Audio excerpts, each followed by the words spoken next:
ഒറ്റ കാര്യം എനിക്കൊരൊറ്റ കാര്യം മാത്രമാണ് പറയാനുള്ളത്.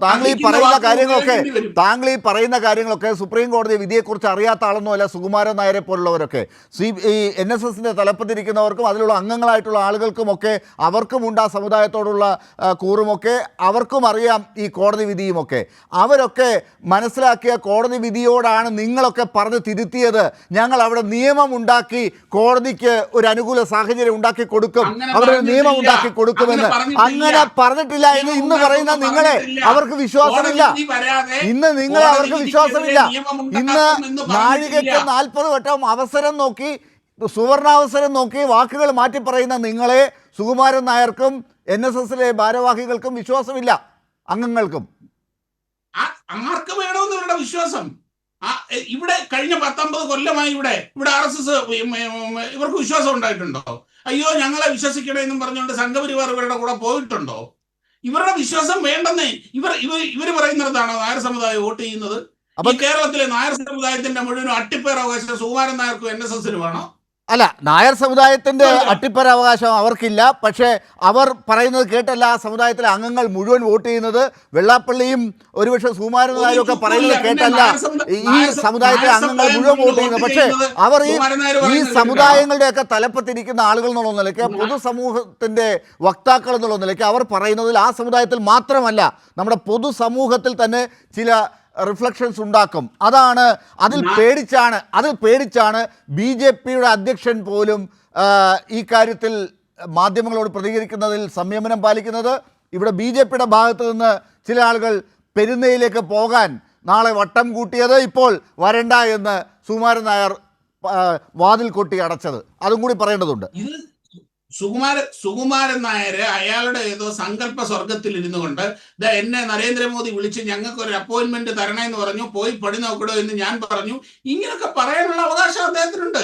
അദ്ദേഹത്തിന് സങ്കല്പിക്കാനും ഇങ്ങനൊക്കെ പറയാനും ചെയ്യും.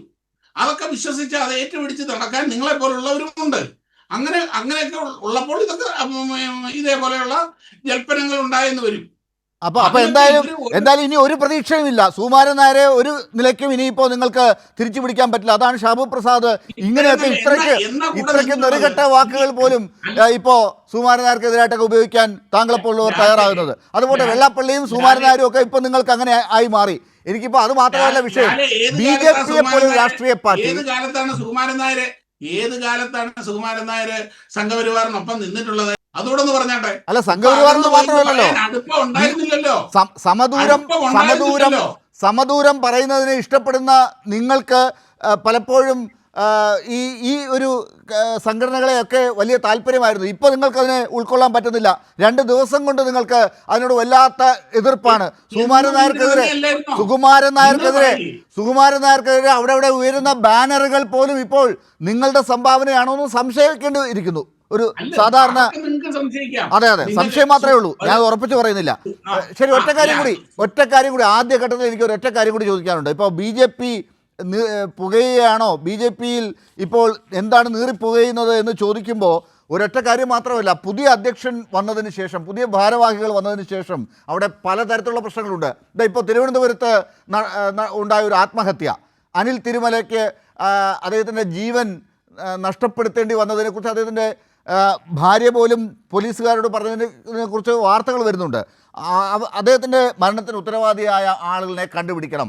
അവിടെ നടന്നിട്ടുള്ള BJPയിലെ അംഗങ്ങൾ, നേതാക്കൾ ഒക്കെ നടത്തിയ പലതരത്തിലുള്ള ഗൂഢാലോചനകൾ എന്താണെന്നുള്ളത് അറിയേണ്ടതുണ്ട്.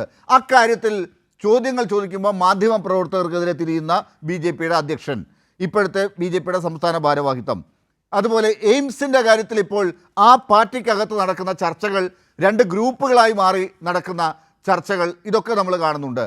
ഇപ്പോൾ ഈ പറഞ്ഞ സാമുദായിക സംഘടനകളെ ഒരുമിച്ച് നിർത്താൻ പറ്റുന്നില്ല. ഇങ്ങനെ എല്ലാ കാര്യത്തിലും പ്രശ്നമായി നിൽക്കുന്ന ഒരു BJPയാണ് ഇപ്പോൾ നമ്മൾ കാണുന്നത്. ഇത് ഈ ഭാരവാഹികൾ മാറിയതിൻ്റെ, നേതൃത്വ മാറ്റത്തിൻ്റെ ഗുണമാണോ? Within coat